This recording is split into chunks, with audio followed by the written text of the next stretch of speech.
Assalamualaikum warahmatullahi wabarakatuh. Perkenalkan, nama saya Primoso Febrianto dari S1 Akuntansi B 2019.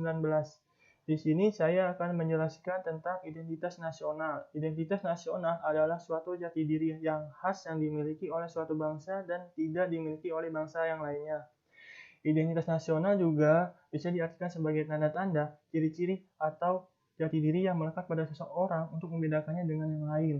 Dengan adanya identitas nasional, maka bangsa Indonesia akan memiliki ciri khas yang akan menjadi ikon bangsa Indonesia ke dunia luar. Identitas nasional bangsa Indonesia itu berupa bendera merah putih, Pancasila, dan lagu Indonesia Raya. Identitas nasional diperlukan supaya dapat memupuk rasa nasionalisme pada masyarakat Indonesia, sehingga tercipta kerukunan pada bangsa tersebut. Nah, semakin jelas identitas nasional bangsa Indonesia, maka semakin bertambah pula rasa nasionalisme masyarakat Indonesia. Selanjutnya saya akan menjelaskan tentang materi integrasi nasional.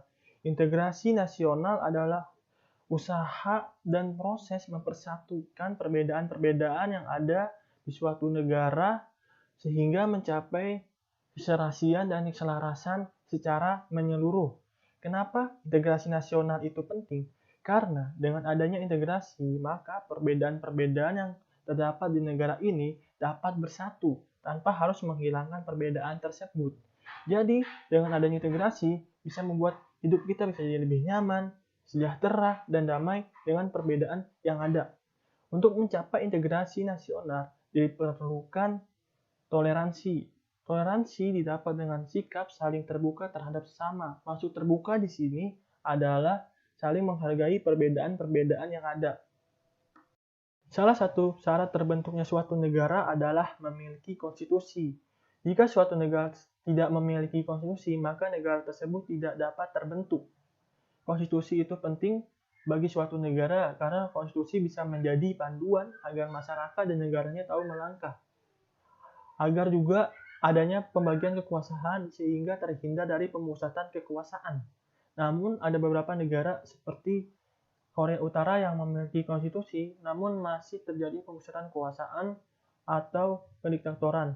Jadi, konstitusi dalam suatu negara tidak menjamin bahwa negara tersebut itu baik atau ideal, karena konstitusi dibuat oleh manusia. Konstitusi di setiap negara itu berbeda-beda, namun ada satu persamaan, bahwa konstitusi merupakan hukum tertinggi di suatu negara. Di Indonesia sendiri, konstitusi itu dibuat oleh lembaga MPR. MPR itu terdiri dari DPR dan DPD. DPR dan DPD memiliki perbedaan. DPR anggotanya harus merupakan dari partai politik, sedangkan DPD boleh dari masyarakat sipil. Selanjutnya adalah penegakan hukum. Seperti yang kita ketahui, di mana ada masyarakat pasti ada hukum. Hal ini disebabkan karena masyarakat sangatlah beragam, ada yang berperilaku baik dan ada juga yang tidak baik. Inilah mengapa hukum diperlukan. Nah, untuk menyelesaikan perkara-perkara yang ada di masyarakat secara adil, maka para aparatur hukum harus menegakkan hukum dengan sebaik-baiknya. Menegakkan hukum bertujuan untuk meningkatkan ketertiban dan kepastian hukum dalam masyarakat, sehingga masyarakat merasa mendapatkan pengayoman dan hak-haknya terlindungi. Dalam menegakkan hukum, ada tiga hal yang harus selalu diperhatikan, yaitu kepastian hukum, kemanfaatan, dan keadilan. Menegakkan hukum di Indonesia sendiri masih sangatlah buruk. Masih banyak hukum di Indonesia yang tidak adil, seperti pisau tajam ke bawah dan tumpul ke atas. Para aparat hukumnya pun masih banyak yang menerima suap, dan bahkan hukumnya sendiri pun seperti pasal-pasal banyak diperjualbelikan. Selanjutnya yang terakhir saya jelaskan adalah ketahanan nasional dan bela negara.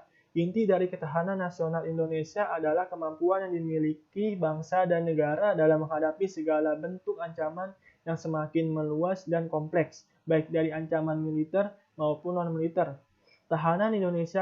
Tahanan nasional diperlukan untuk membantu pemerintah dalam menegakkan hukum dan mewujudkan ketertiban, mewujudkan kesejahteraan dan kemakmuran, terselenggaranya pertahanan dan keamanan, serta bisa membuat rakyat mengaktualisasi diri dan mencapai tujuan negara.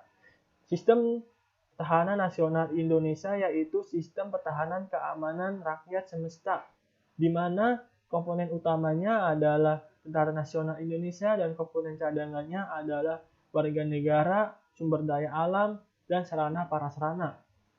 Kegiatan bela negara merupakan salah satu usaha dari warga negara dalam mewujudkan ketahanan nasional.